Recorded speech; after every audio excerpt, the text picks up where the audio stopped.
Kita sudah sampai pada hadis yang ke-33. Faqala al-muallif hafizahullah ta'ala wa nafa'ana bihi wa bi'ulumihi fid dharain amin.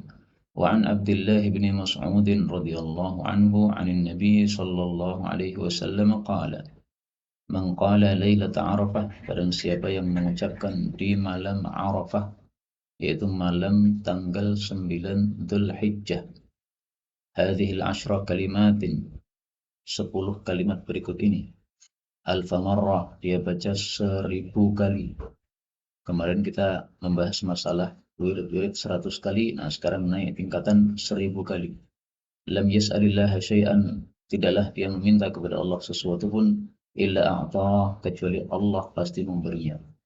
Illa qati'at rahim, kecuali memutus hubungan kerabat, maka tidak akan dikabulkan oleh Allah. Au ma'tham, atau suatu dosa. Jadi isi doanya adalah berkaitan, isi doanya berupa memutus hubungan kerabat atau isi doanya berupa dosa, maka tidak mungkin isi doa yang jelek seperti itu dikabulkan oleh Allah Subhanahu wa taala. Nah, 10 kalimat itu adalah subhanalladzi fis sama'i 'arshuh, maha suci zat yang di langit singgasananya. Subhanalladzi fil ardi mawqi'uh, maha suci zat yang di bumi pijakannya. Subhanalladzi fil bahri sabiluh, maha suci zat yang di laut jalannya. Subhanalladzi fin nari sultanuh, maha suci zat yang di neraka kekuasaannya. Subhanalladzi fil jannati rahmatuh, maha suci zat yang di dalam jannah rahmatnya. Subhanalladzi fil quburi qada'uh, maha suci zat yang di dalam kubur ketetapannya. Subhanalladzi fil hawa'i ruhuh, maha suci zat yang di hawa rohnya. Subhanalladzi rafa'as sama, maha suci zat yang mengangkat langit. Subhanalladzi wada'al arda, maha suci zat yang meninggikan meletakkan bumi. Subhanalladzi la manja minhu illa ilaih, maha suci zat yang tidak ada tempat kita selamat dari siksanya kecuali hanya kepadanya saja. Hadis ini diriwayatkan oleh Abu Ya'la dan Tabarani dalam Mu'jam Kabir. Di dalamnya ada rawi bernama Azraq bin Qais, didhaifkan oleh Ibnu Ma'in. Jadi ringkasnya hadis nomor 33 ini adalah dhaif. Tapi seandainya kita jadikan sebagai wadhifah, baik itu di bulan Ramadan atau sesuai pada lafal hadis ini malam Arafah, bagaimana? Boleh, tidak ada masalah. Yang penting seperti yang sudah sering diulang, jangan meyakininya sebagai sunnah baginda Rasulullah Sallallahu Alaihi Wasallam. Tapi hadis nomor 33 ini sengaja saya kasih tanda merah. Ini maksudnya adalah untuk cetakan kedua berikutnya, insya Allah hadis ini saya hapus supaya buku ini betul-betul isinya 40 hadis, bukan 42 hadis ya. Maka untuk cetakan berikutnya ya, ini tidak akan ada lagi hadisnya insyaallah ta'ala. Demikian juga hadis yang berikutnya, hadis 34. Ruwiya an Hudzaifah, diriwayatkan dari Hudzaifah, berarti hadisnya dhaif karena dimulai dengan kata-kata ruwiya. Marfu'an, secara marfu' dari Nabi sallallahu alaihi wasallam, man qara'a, siapa membaca qul huwallahu ahad, surat qul huwallahu ahad, alfa marrah, sebanyak 1000 kali, faqad ishtara nafsahu min Allah, maka sungguh dia telah membeli dirinya dari Allah, artinya dia selamatkan dari api neraka. Hadis diriwayatkan oleh Al-Khiyari di dalam kitab Fawaidnya, dan kata Syekh Albani, hadis ini palsu.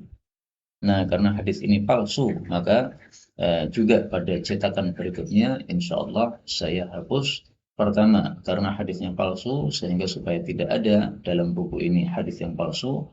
Dan yang kedua, karena supaya jumlahnya pas 40 hadis ini. Adapun dulu di awal saya menulis buku ini, kenapa sengaja saya tampilkan, ya supaya diketahui orang saja bahwasanya hadis yang tertolak itu ada dua macam, ada yang dhaif, ada yang palsu. Ini dua hal yang berbeda ya. Kalau dhaif masih bisa diamalkan dengan syarat tidak meyakininya sebagai sunnah Nabi Sallallahu Alaihi Wasallam. Tapi niatannya adalah untuk ikhtiyat, kehati-hatian. Barangkali Nabi betul menyabdakannya, nah kita sudah melakukannya 1 kali seumur hidup. Barangkali Nabi tidak menyabdakannya, ya alhamdulillah, memang kita tidak meyakininya sebagai sabda Nabi Sallallahu Alaihi Wasallam. Tapi kalau hadis palsu sama sekali tidak bisa dimungkinkan sebagai sabda Nabi, tidak bisa. Tidak ada kemungkinan sama sekali bahwa itu adalah sabda Nabi Shallallahu Alaihi Wasallam. Tapi kalau hadis yang dhaif masih ada kemungkinan sebagai sabda Nabi. Toh hadis 34 ini sudah terwakili oleh hadis-hadis setelahnya yang nanti bicara tentang surat Qul Huwallahu Ahad dibaca berkali-kali. Hadis 35. Ruwiya diriwayatkan an Anas radhiyallahu anhu marfu'an secara marfu' dari sabda Nabi sallallahu alaihi wasallam, "Man shalla alayya, siapa yang salawat kepada saya fi yaumin dalam satu hari alfa marrah, 1000 kali. Lam yamut, dia tidak akan mati hatta yubashshar, sampai dia itu diberi kabar gembira al jannah dengan surga." Hadis riwayat Abu Syekh.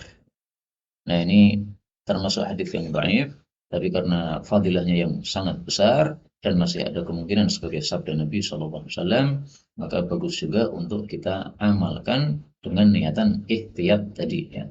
Satu hari kita baca salawat 1000 kali. Minimal seumur hidup kita satu kali pernah melakukan. Misalnya kita pilih malam 25 Ramadan atau malam 29 Ramadan misalnya ya, yang merupakan malam-malam yang diharapkan Lailatul Qadar. Nah, maka kita kan bisa berusaha untuk tidak tidur dengan melakukan amal-amal seperti ini. Karena kalau tidak tidur sementara tidak punya wazifah tertentu, ya mungkin malah bingung mau beramal apa, atau malah malas beramalnya. Tapi kalau sudah punya wazifah kan enak ya. Ini PR saya hari ini, saya harus menyelesaikan 1000 kali. Nah, jadinya semangat untuk melakukan begadang itu untuk mengamalkan satu wazifah yang kita tuju.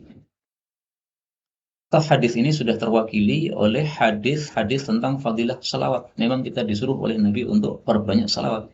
Nah, perbanyak itu terserah kita, mau 100, mau 1000. Nah, mumpung ada hadis yang menyuruhkan 1000, ya kita baca 1000. Ya. Rasul Shallallahu Alaihi Wasallam bersabda, "Aktsiru minas sholati alayya." Perbanyaklah selawat kepada saya. Fi yaumil Jum'ah wa lailatul Jum'ah. Pada malam Jumat, pada hari Jumat dan malam Jumat. Ya. Ini satu hadis mengatakan malam Jumat dan hari Jumat. Dalam hadis yang lain tidak disebutkan waktunya. Artinya secara umum setiap hari kita disuruh perbanyak salawat. Tapi khusus untuk hari Jumat dan malam Jumat lebih ditekankan untuk memperbanyak lagi salawat kepada Nabi Shallallahu Alaihi Wasallam. Karena Jumat adalah hari yang paling mulia dalam satu pekan. Ya, disebut sebagai Sayyidul Ayyam. Paling mulianya hari dalam satu pekan. Kalau dalam satu tahun, paling mulianya hari adalah hari Arafah. Kita lanjutkan. Al-Hadis As-Sadis wa Thalathun, Hadis 36. Wa an Ibni Umar radhiyallahu anhuma qala, "In kunna, sungguh adalah kami para sahabat Nabi, lana'uddu, sungguh menghitung, li Rasulillah sallallahu alaihi wasallam, untuk Nabi sallallahu alaihi wasallam, fil majlisil wahid, dalam satu kali duduk, mi'ata marrah, beliau membaca 100 kali, Rabbi ghfirli wa tub alayya innaka antat tawwabur rahim. Wahai Rabbku, ampunilah aku, berilah taubat padaku, sesungguhnya Engkau adalah Zat yang Maha Pemberi taubat dan Maha Penyayang. Ini boleh juga diganti innaka antat tawwabul ghafur, sebagaimana dalam riwayat yang lain ya. Ghafur sahih, rahim juga sahih. Ghafur itu artinya Maha Pengampun, maka itu sangat cocok dengan kata-kata tawwab yang artinya Maha Penerima Taubat. Tapi rahim pun juga enggak masalah. Karena apa? Karena Allah memberi taubat itu karena rahmatnya Allah Subhanahu wa taala. Tapi kalau dibaca ghafur itu lebih sesuai karena di sini di awal Rabbighfirli wa tub alayya. Maka yang disebut berarti al-ghafur sesuai dengan ighfir dan at-tawwab sesuai dengan tub alayya. Hadis diriwayatkan oleh Abu Jawud, ini salah ya. Mestinya Abu Dawud, enggak ada Abu Jawud, enggak ada. Itu salah ketik saja. Nah, maka marilah kita jadikan sebagai wazifah ketika kita duduk, mungkin dalam majelis ilmu kah, atau mungkin kita duduk santai pada sore hari menunggu buka puasa misalnya ya. Nah, maka kita membaca wirid ini 100 kali. Rabbighfirli tub alayya innaka antat tawwabur rahim. Ya, dibaca sampai 100 kali. Ini sunnah Nabi SAW tidak hanya di bulan Ramadan, tetapi seandainya kita tidak mampu melakukannya setiap hari, maka minimal dijadikan sebagai wazifah Ramadan. Setiap harinya kita membaca wirid ini. Kemudian di hadis ini kita ambil beberapa faedah. Faedah yang pertama, bahwasanya para sahabat sangat perhatian terhadap Rasul Sallallahu Alaihi Wasallam. Nabi wirid, mereka perhatikan wiridnya apa, bahkan dihitung oleh mereka. Wiridnya berapa kali Nabi. Termasuk masalah ini juga adalah mereka para sahabat mengetahui berapa helai rambut Nabi yang sudah jadi uban. Disebutkan dalam hadis ada 14 helai rambut uban Nabi SAW. Nah, kok bisa tahu jumlahnya 14? Itu karena saking perhatiannya mereka terhadap Rasulullah SAW. Sampai ubannya pun dihitung oleh mereka. Kemudian faedah kedua, hadis ini menunjukkan bahwa Rabb itu termasuk asma-asma Allah Subhanahu wa taala. Allah menyuruh kita untuk berdoa dengan menyebut asma-asmanya. Nah, di sini dipraktekkan oleh Nabi dengan menyebut Rabb ya. Nah, maka jelas ini menunjukkan bahwa Ar-Rabb itu termasuk Asmaul Husna dan tidak benar bahwasanya yang mengatakan bahwasanya Ar-Rabb bukan termasuk Asmaul Husna. Kemudian faedah berikutnya, hadis ini mengajarkan kepada kita minta ampun. Karena sebenarnya Nabi itu tidak perlu minta ampun. Kok tidak perlu? Karena tidak punya dosa. Ya. Nabi itu kan maksum dari dosa-dosa. Meskipun memang ada perselisihan pendapat di antara para ulama. Ada yang mengatakan maksum dari semua dosa, ada yang mengatakan hanya maksum dari dosa besar saja. Kalau dosa kecil masih bisa tercebur padanya, tapi akan selalu diluruskan langsung oleh Allah Subhanahu wa taala. Nah, pendapat yang populer, para nabi itu maksum dari semua dosa, besar maupun kecil. Lah kalau memang maksum, kenapa minta ampun kepada Allah Subhanahu wa taala? Ini dalam rangka mendidik umatnya. Kamu kalau doa ini begini ya, minta ampun kepada Allah Subhanahu wa taala karena kita pasti banyak dosanya sebagaimana sabda Nabi sallallahu alaihi wasallam kalam Allah dalam hadis qudsi, innakum tukhti'una bil-laili wan-nahar. Kalian itu selalu berbuat dosa siang dan malam. Nah, maka minta ampun kepada Allah pun juga kita baca setiap harinya. Kaum muslimin rahimani wa rahimakumullah, wirid ini dibaca juga oleh Nabi dalam satu kali dalam satu majelis ketika beliau selesai salat duha. Jadi beliau salat duha, kemudian duduk, kemudian membaca wirid ini 100 kali. Riwayatnya sahih disebutkan oleh Bukhari dalam kitab Al-Adabul Mufrad. Nah, bagi yang ingin mengetahui hadis tersebut, silahkan baca kitab Al-Adabul Mufrad karya Imam Bukhari. Ini hadis yang bicara dari awal, kitab yang bicara dari awal sampai akhir tentang masalah adab. Maka disebut Adabul Mufrad, ya, khusus masalah adab. Nah, salah satunya adalah adab bagaimana melakukan atau menggunakan waktu duha untuk sholat duha dan untuk membaca istighfar seperti ini 100 kali. Maka ini bisa kita wazifahkan juga untuk sholat duhanya dan wirid 100 kali ini selama Ramadan ini, kalau bisa dilanjutkan setelah Ramadan juga.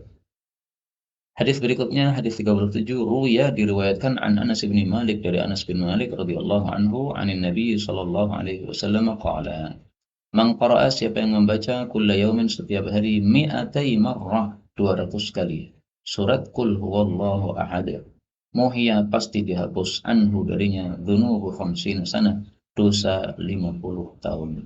Illa ayyakuna alaihi dainun, akan tetapi kalau dia memiliki hutang, maksudnya hutangnya tetap menjadi tanggungan, tidak dihapus oleh Allah Subhanahu wa taala. Maka kata-kata illa di sini bukan kecuali, tapi artinya akan tetapi. Maka maksudnya adalah akan tetapi kalau dia punya hutang, maka hutangnya belum dihapus oleh Allah, masih jadi tanggungan dia. Hadis diriwayatkan oleh Tirmidzi dan diriwayatkan oleh Al-Albani. Tapi tidak ada masalah untuk diamalkan, pertama karena dia itu adalah sebagai fadilah amal. Yang kedua karena sudah memenuhi syarat untuk diamalkan ya. Syaratnya 3, jangan dilupakan. 1, dhaifnya tidak dahsyat, kemudian pengamalannya dalam rangka ihtiyat, tidak diyakini sebagai sunnah. Kemudian yang ketiga, sudah ada dalil umum yang memayungi amalan ini. Membaca surat Kulhu ini termasuk membaca Quran. Dan membaca Quran itu tidak terbatas. Utlu ma uhiya ilaika minal kitab. Allah menyuruh kita untuk membaca Quran. Nah, membaca surat Qul diulang 200 kali tidak ada masalah sama sekali. Karena itu mari kita wajibkan ya dalam bulan Ramadan ini baca Qul 200 kali meskipun satu kali dalam seumur hidup kita.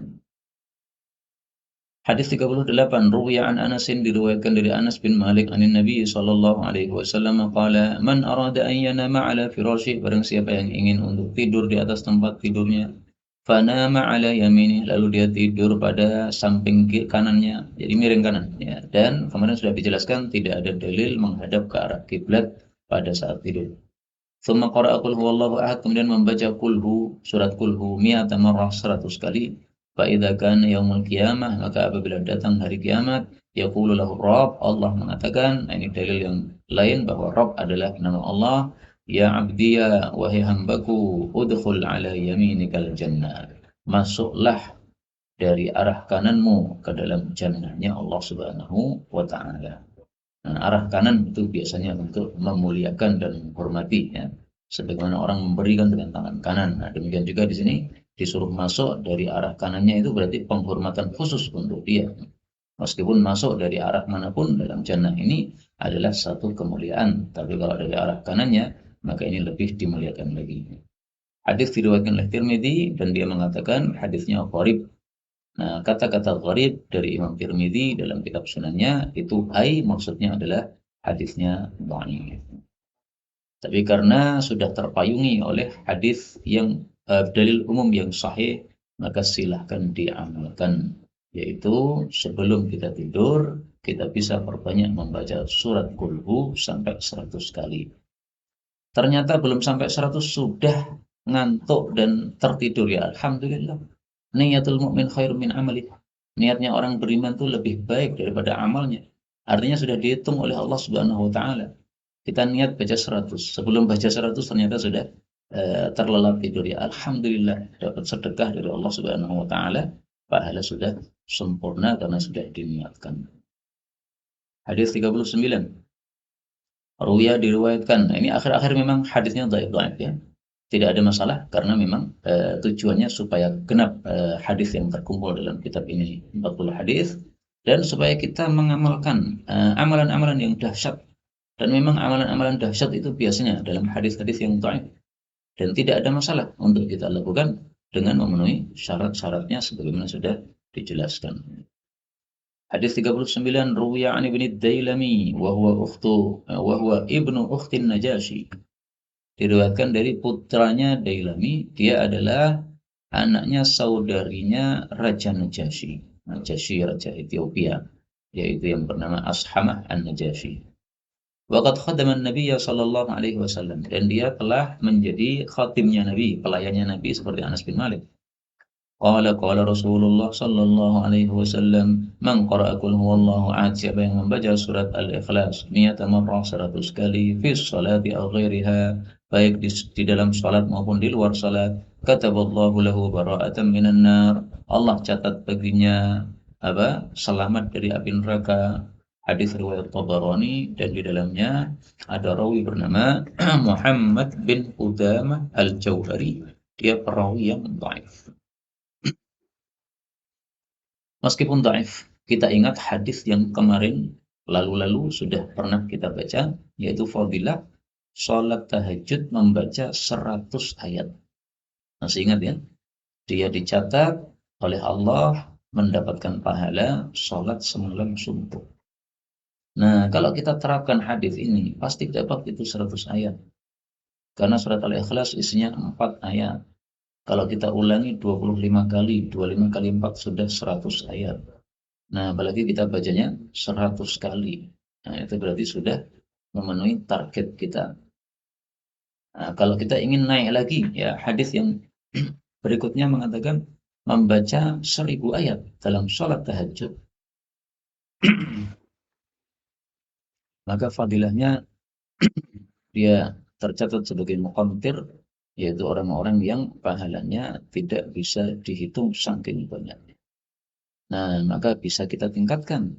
Kita baca 100 qul huwallahu ahad 100 kali 4 ayat berarti sudah 400 ayat. Nah, diulangi lagi 200 berarti sudah 800 ayat. tambah lagi sampai 1000 ayat. Jadi sholat tahajud dengan membaca 1000 ayat itu sebenarnya sangat-sangat memungkinkan. Kenapa? Karena kita bisa menerapkannya dengan membaca surat yang pendek, surat Al-Ikhlas. Ini ayatnya pendek-pendek dan kita ulang-ulang sampai mendapatkan 1000 ayat. Untuk penerapannya boleh kita menggunakan metode sholat tarawih di kota Madinah pada zaman dulu, yaitu tarawihnya 41 rakaat. Nah, 41 rakaat kita baca surat Qul huwallahu ahad dibagi dalam 41 rakaat tadi sampai mendapatkan 1000 ayat. Itu sangat memungkinkan bagi kita. Alhamdulillahirabbil alamin. Nah, di sini saya tulis Ikhlas itu 4 rakaat dan 4 ayat dikali 25 itu sudah 100 ayat. Atau kalau pengen bacanya variasi tidak hanya Al-Ikhlas, karena kalau hanya Al-Ikhlas mungkin malah bosan ya. Bisa penjenengan membaca juz 29 sama juz 30.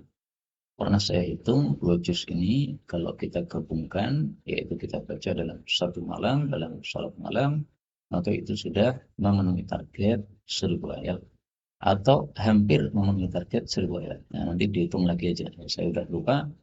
Yang penting dulu pernah ya dipraktekkan oleh sebagian para santri, yaitu dibaca 2 juz ini itu sudah memenuhi target 1000 ayat. Ya. Kalaupun kurang sedikit ya ditambahin dengan surat Al-Ikhlas yang diulang-ulang selesai masalah. Kita lanjutkan hadis 40. Wa an Jabir. Jabir ini kalau tidak disebutkan siapa berarti Jabir bin Abdullah radhiyallahu an, karena dialah Jabir yang paling terkenal dari sahabat Nabi sallallahu alaihi wasallam. Anna Nabiy sallallahu alaihi wasallam kana la yanamu, kebiasaan Nabi tidak tidur, maksudnya tidak tidur malam. Hatta yaqra'a alif lam mim tanzil, sampai membaca surat As-Sajdah. Ini surat yang ke-32, isinya adalah 30 ayat. Sebagaimana surat Al-Mulk juga isinya 30 ayat. Wa tabarakalladzi biyadihil mulk, dan juga membaca surat Tabarak, surat Al-Mulk, sama-sama isinya 30 ayat. Nah, ini kebiasaan Nabi SAW setiap malam. Kalau kita tidak bisa setiap malam, ya minimal dijadikan sebagai wadhifah Ramadan. Setiap malam di bulan Ramadan kita baca 2 surat ini, As-Sajdah dan Al-Mulk. Caranya gimana Pak? Ya caranya bebas saja. Mau dibaca di luar sholat, mau dibaca di dalam sholat, silahkan. Kalau di dalam sholat ya berarti kalau ibu-ibu yang sholatnya di rumah masing-masing, nah, sholat maghribnya bisa membaca As-Sajdah dalam 2 rakaat. Rakaat pertama rukuk pertama, rakaat kedua rukuk kedua. Nanti pada salat isyaknya baca surat Al-Mulk, rukuk pertama, rakaat pertama, dan rukuk kedua, rakaat kedua. Atau dibalik ya bebas, ya, tidak harus urut As-Sajdah dulu baru Al-Mulk, tidak harus begitu. Ya. Bagi yang salat berjamaah di masjid, maka ini bisa diterapkan dalam salat sunnah. Qabliyah Isya, ya, kalau kita datangnya di awal adzan, nah, pasti bisa kita membaca surat Al-Mulk di dalam salat sunnah kita sambil menunggu adzan Isya. Dan juga surat As-Sajdah bisa kita baca dalam salat sunnah yang lainnya. Fadilahnya apa sih? Wa an Tawus, dari Tawus. Tawus ini seorang ulama tabi'in, namanya Zakwan. Kemudian dilakopi dengan istilah Tawus. Tawus itu artinya burung merak, itu karena saking gantengnya Imam Tawus ini. Nah, kalau kita ingin ngerti gantengnya Imam Tawus kayak apa ya, kita tunggu sampai ketemu beliau di dalam jannah. Mudah-mudahan kita dipertemukan di dalam jannah bersama para ulama dan bersama Rasulullah Sallallahu Alaihi Wasallam. Nah, Imam Tawus ini kalau dia mengatakan tafdulani, 2 surat itu melebihi ala kulli suratin al-Quran, atas surat-surat yang lain dari Al-Quran, bisa ba'ina hasanah, 70 kebaikan. Jadi pahalanya atau fadilahnya itu 70 kali lipat daripada surat-surat yang lain. Meskipun isinya hanya 30 ayat, ya, berarti kan termasuk surat yang tidak begitu panjang. Tapi bisa melebihi surat-surat yang lain yang panjang-panjang sampai 70 kali kelebihan. Nah, kata-kata 70 ini juga dalam bahasa Arab seringkali digunakan untuk memperbanyak, bukan betul-betul 70. Itu seperti orang Jawa mengatakan ping seket buntut ya, tidak betul-betul ping seket ya, bisa jadi hanya 10 kali dan sebagainya. Tapi memang perkataan Imam Tawus ini karena dia tidak bersandarkan dari hadis Nabi Shallallahu Alaihi Wasallam, dia tidak bisa dijadikan sebagai dalil ya. Kalau yang ngomong Nabi masalah gaib seperti ini kita percaya 100% ya, karena Nabi tidak mungkin salah kalau hadisnya sahih. Kalau yang ngomong adalah sahabat Nabi, maka sudah dijelaskan kemarin, perkara yang gaib disampaikan sahabat Nabi dihukumi sebagai sabda Nabi, dihukumi marfu ya. Tapi kalau yang ngomong adalah tabi'in, demikian juga generasi setelahnya tentang masalah-masalah gaib, maka tidak bisa dijadikan sebagai dasar. Kok bisa gitu ya? Karena bisa jadi para ulama tabi'in ini mengambilnya dari cerita-cerita atau riwayat-riwayat Israiliyah.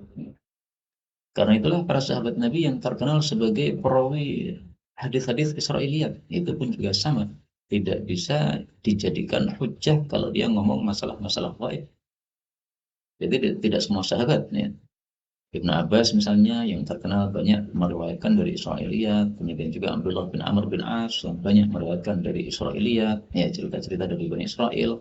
Nah, maka kalau bicara masalah gaib tentang fadilah-fadilah suatu amal begini begitu, pahalanya sekian sekian, nah itu tidak bisa dijadikan dasar ucapan dua sahabat ini karena seringnya mereka bicara dari atau mengambil dari riwayat Israiliyat. Nah, terus kalau begitu fadilahnya apa? Ya, fadilahnya cukup bahwasanya dua surat ini dilazimi oleh Nabi untuk dibaca. Ini sudah cukup sebagai fadilah. Berarti Nabi menyukai dua surat ini. Sesuatu yang disukai oleh Nabi SAW pasti ada fadilahnya.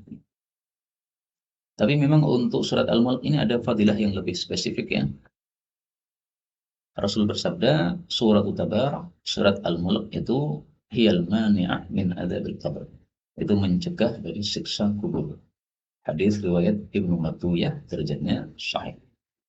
Nah, maka kalau kita di kuburan semestinya disiksa karena dosa-dosa kita, tapi kalau kita melazimi surat Al-Mulk sebagaimana Nabi melazimi surat Al-Mulk setiap malam, akan disiksa kuburan akan ditolak oleh surat Al-Mulk ini dengan izin Allah Subhanahu wa taala. Maka dua surat ini kalau setelah Ramadan kita tidak mampu melakukannya, minimal menurut saya ya, kita bisa lakukan surat Al-Mulk saja. Nah, surat Al-Mulk ada fadilahnya yang besar seperti ini. Nah, surat As-Sajdah memang kita tidak temukan fadilah. Hadis 41. Wa an Aisyah radhiyallahu anha qalat kana an-nabiy wa adalah Nabi sallallahu alaihi wasallam la yanamu tidak tidur hatta yaqra'a sehingga membaca Bani Israil surat Al-Isra wa Zumar dan surat Az-Zumar. Diriwayatkan oleh Tirmidzi dan dia mengatakan hasan qarib. Nah, ini lebih berat lagi ya. Nah, maka kalau berat dan tidak mampu ya tidak usah dipaksakan. Tapi menurut saya dijadikan sebagai wajibah Ramadan meskipun satu kali dalam seumur hidup itu lebih utama. Dan dalam surat Al-Isra kita temukan satu ayat yang sangat indah sekali. Allah mengatakan wa in min syai'in illa yusabbihu bihamdi. Segala sesuatu tasbih memuji Allah Subhanahu wa taala. Dalam surat Az-Zumar kita temukan satu ayat yang sangat indah sekali. Alladzina yastami'una al-qawla fayattabi'una ahsana. Orang-orang yang mendengarkan ucapan lalu mengikuti yang terbaik. Mereka lah yang diberi hidayah oleh Allah dan mereka lah ulul albab, orang-orang yang punya pikiran. Nah, mungkin ya rahasia kenapa Nabi melazimi Al-Isra dan Az-Zumar itu adalah karena adanya ayat-ayat yang sangat penting untuk kita sebagai pedoman hidup kita. Wallahu a'lam bishawab. Ala kulli hal diniatkan sebagai wajibah Ramadan meskipun satu kali saja. Hadis terakhir 42. Wa 'anil Irbad bin Sariyah radhiyallahu anhu anna Nabiy sallallahu alaihi wasallam kana la yanamu adalah beliau tidak tidur malam maksudnya hatta yaqra al-musabbihat sampai membaca surat-surat musabbihat wa yaqulu beliau mengatakan fiha ayatun di dalam surat musabbihat ada satu ayat khairun min alfi ayah yang lebih baik maksudnya lebih besar pahalanya daripada 1000 ayat. Hadis diriwayatkan oleh Tirmidzi dan dia mengatakan hasan qarib. Surat musabbihat itu 5 surat. Dimulai dengan sabbaha atau yusabbihu.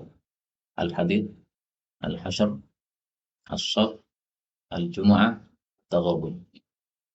Maka surat Sabbih isma rabbikal a'la tidak termasuk. Ibnu Katsir dalam kitab tafsirnya ketika membahas tafsir surat At-Taghabun dia mengatakan inilah akhir dari surat-surat musabbihat. Berarti sabbihisma rabbikal a'la tidak termasuk musabbihat. Demikian juga surat Al-Isra, subhanalladzi asra tidak termasuk surat-surat musabbihat. Jadi ternyata kita tahu bahwa Nabi itu punya wiridan membaca Quran setiap malamnya surat-surat tertentu. Kalau kita kumpulkan ini berarti sudah berapa? 9 surat. As-Sajdah, Al-Mulk, Al-Isra, Az-Zumar, tambah 5 surat musabbihat. Masya Allah, setiap malam baca 9 surat. Nggak pernah absen Nabi SAW. Ini kekuatan ibadahnya Nabi SAW. Seperti itu karena kuatnya iman beliau. Nah, sekarang satu ayat lebih utama daripada 1000 ayat ini ayat apa? Qila dikatakan dia adalah qaulu rabbina, perkataan Rabb kita, huwal awwal wal akhir wal zahir wal batin wa huwa bikulli syai'in alim.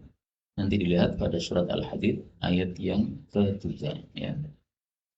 Ini satu pendapat. Pendapat yang lain mengatakan lau anzalna hadzal qur'ana ala jabalin la ra'aitahu khashi'an mutasaddian min khasyatillah wa tilkal amsalu nadribuha lin-nasi la'allahum yatafakkarun. Ini surat Al-Hasyr ayat 21. Nah, karena itu kalau bisa ya setiap malam kita baca surat Musabbihat.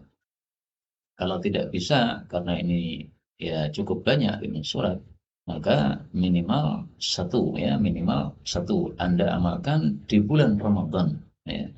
Kalau bisa setiap malam, kalau tidak bisa ya satu malam dari malam-malam Ramadan ini.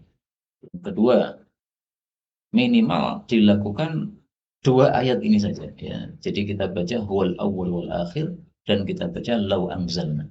Langsung kita menuju pada ayat yang dimaksud oleh Nabi Shallallahu Alaihi Wasallam. Tapi memang tidak bisa dipastikan karena ini semuanya hanya pendapat ulama. Jadi ulama membaca 5 surat ini sambil memperhatikan mana nih kira-kira satu ayat yang lebih baik daripada 1000 ayat. Nah, mereka ada yang berpendapat huwal awwalu karena ini bicara tentang asma-asma Allah. Ada yang mengatakan lau anzalna hadzal Quran karena memang Al-Quran itu inti dari Islam, agama Islam ini. Maka bisa ini kita amalkan dalam sholat sunnah. Pada maghrib misalnya, ya. Tapi kalau pada maghrib itu sunnahnya Al-Kafirun sama Al-Ikhlas ya. Nah, pada Isya misalnya, ya, rakaat pertama kita baca lau anzalna, kemudian rakaat kedua kita baca wal awwal wal akhir. Pendapat yang ketiga waqila dan dikatakan mubhamah. Ayat itu mubham. Mubham maksudnya tidak diketahui. Seperti Lailatul Qadar ya. Lailatul Qadar juga ada 40 pendapat, sekitar 40 bahkan lebih. Ada yang mengatakan malam 27 dan itu pendapat mayoritas para ulama. Ada yang mengatakan mubham. Ya namanya mubham ya nggak tahu. Adapun 27 itu hanya harapan saja. Dan memang jumhur ulama mengatakan 27 itu bukan untuk memastikan, tapi untuk paling diharapkannya malam untuk Lailatul Qadar adalah malam 27. Selesailah sudah penulisan buku ini, maka ditutup dengan wallahu a'lam, Allah lebih tahu, wa ilmuhu atam, ilmunya lebih sempurna, walhamdulillahi 'ala tamam, segala puji hanya milik Allah atas sempurnanya buku ini. Wa akhiran terakhir aku kama qala Imam Nawawi, saya katakan seperti yang dikatakan Imam Nawawi dalam kitab Al-Azkar. Beliau mengatakan di akhir kitab ajaztu riwayatahu, saya mengijazahkan untuk periwayatan buku ini li jami'il muslimin, untuk seluruh kaum muslimin, terutama untuk yang menghadiri majelis pembacaan kitab ini dalam madrasah Qoi ini ya. Maka ini ijazah lebih khusus lagi kepada panjenengan yang menghadiri pengkajian kitab ini.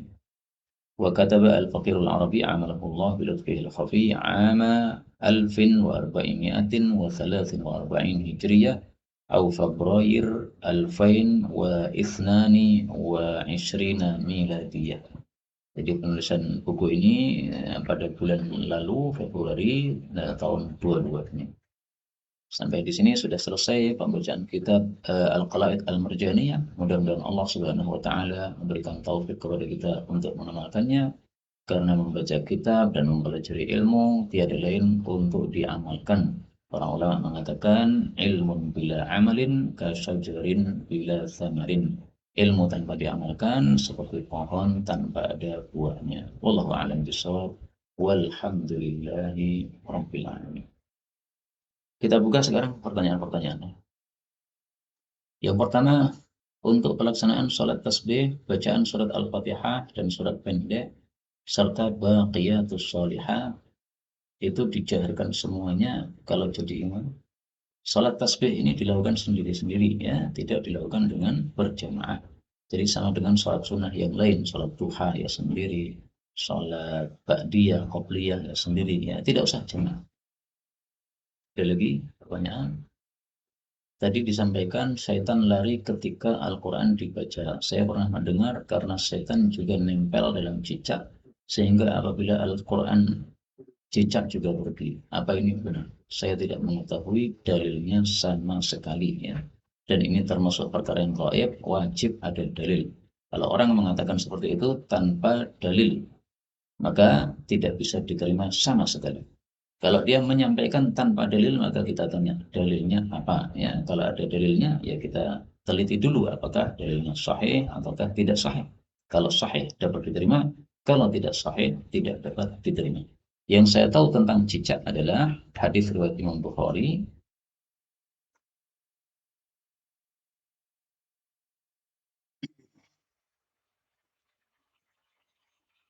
bahwasanya cicak itu ketika Nabi Ibrahim dilemparkan ke api, maka cicak itu berusaha untuk berusaha untuk membesarkan api tadi, ya. Kalimatnya saya lupa, ya, tapi hadisnya sahih dalam Sahih Bukhari. Nah, kalimatnya kapan-kapan aja lah, ya. Di dalam Sahih Bukhari bahwasanya ketika Nabi Ibrahim dibakar itu semua hewan itu berusaha untuk memadamkan api tersebut, kecuali cicak saja dia malah berusaha untuk membesarkan api tadi. Nah, makanya oleh Nabi SAW kemudian kita disuruh untuk membunuh cicak. Cicak kita bunuh 1 kali pukul mati, maka pahalanya 100. Kalau 2 kali pukul baru mati, pahalanya lebih turun lagi dan seterusnya.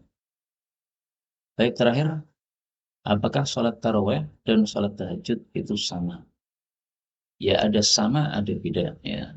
Samanya adalah sama-sama sholat malam. Disebut tahajud itu kalau dilakukan setelah bangun tidur. Kalau kita sholat taraweh setelah isya langsung, ya itu tidak disebut tahajud, tapi disebut sholat taraweh atau sholat sholat malam, qiyamul lail. Qiyam itu artinya sholat, berdiri sholat, al-lail itu malam, dan ba'da isya itu sudah malam. Ya. Maka tahajud ini lebih khusus lagi, yaitu harus ba'da setelah tidur.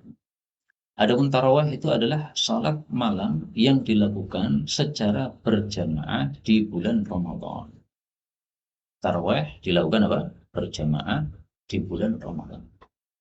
Maka kalau salat sendiri-sendiri di rumah, ya tidak disebut taraweh.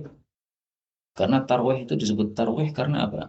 Biasanya imamnya, ya, setelah salat dapat 2 rakaat salam, kemudian istirahat. Nah, istirahatnya itu disebut tarwihah, ya. Tapi istirahatnya karena berkali-kali maka disebut taraweh jamaknya. Istirahat mungkin kalau sekarang yang ngopi, ada gorengan dan sebagainya. Nah, zaman dulu ya mungkin kipas-kipas, ya, karena nggak ada kipasnya zaman dulu, nggak ada kipas angin zaman dulu. Nah, nanti tambah lagi 2 rakaat salam, tambah lagi 2 rakaat salam. Nah, kalau sudah 4 istirahat lagi. Biasanya begitu zaman dulu. Nah, maka disebut tarawih karena itu. Maka kalau di luar Ramadan ya tidak disebut tarawih karena memang tidak ada sholat jamaah, sholat malam berjamaah seperti itu, dan tidak perlu adanya tarawih atau istirahat seperti itu. Baik, inilah yang dapat disampaikan, benarnya dari Allah. Kalau ada salahnya, astagfirullahaladzim li wa lakum. Sampai ketemu lagi pada kitab-kitab yang lain insyaallah taala, dan kita niatkan untuk talabul ilmi sampai mendapatkan husnul khatimah, dan kita berdoa kepada Allah mudah-mudahan semua kita husnul khatimah dan masuk jannah tanpa hisab, tanpa azab. Amin ya rabbal alamin. Walhamdulillahi rabbil alamin.